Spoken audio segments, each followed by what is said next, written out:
Senior IPS అధికారి, fire సర్వీసులు, విపత్తుల నిర్వహణ విభాగం మాజీ director general PV Sunil Kumar వ్యవహారం అనూహ్య మలుపు తిరిగింది.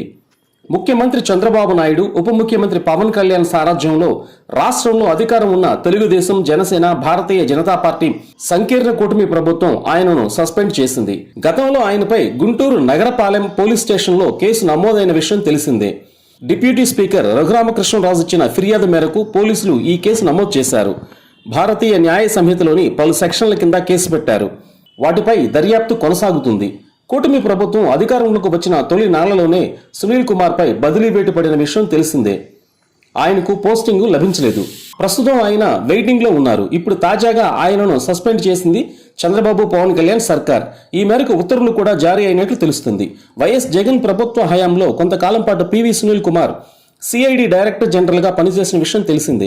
ఆయన సిఐడి చీఫ్ గా ఉన్నప్పుడు రఘురామకృష్ణరాజు అరెస్ట్ అయ్యారు. ఆ సమయంలో అధికారులు తనను కొట్టారని, హత్యాయత్నానికి పాల్పడ్డారంటూ రఘురామ తాజాగా ఫిర్యాదు చేశారు.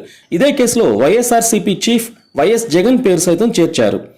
ఇక తనను అక్రమంగా అరెస్టు చేసి వేధించారని, 5 మంది గుర్తు తెలియని వ్యక్తులతో హింసించారంటూ అప్పట్లో రఘురామకృష్ణరాజు ప్రకటించిన విషయం తెలిసిందే. తనను కొడుతున్నారనడానికి సాక్ష్యంగా ఒక వీడియో కూడా తీశారని, దాన్ని వైఎస్ జగన్ కు చూపించారని రఘురామ ఆరోపించారు. తప్పుడు రిపోర్ట్ల కోసం డాక్టర్లను కూడా మార్చేశారని చెప్పారు. పోలీసులకు రఘురామకృష్ణరాజు ఇచ్చిన ఫిర్యాదులో పొందుపరిచిన అంశాలపై ఇదివరకు పివి సునీల్ కుమార్ స్పందించారు కూడా.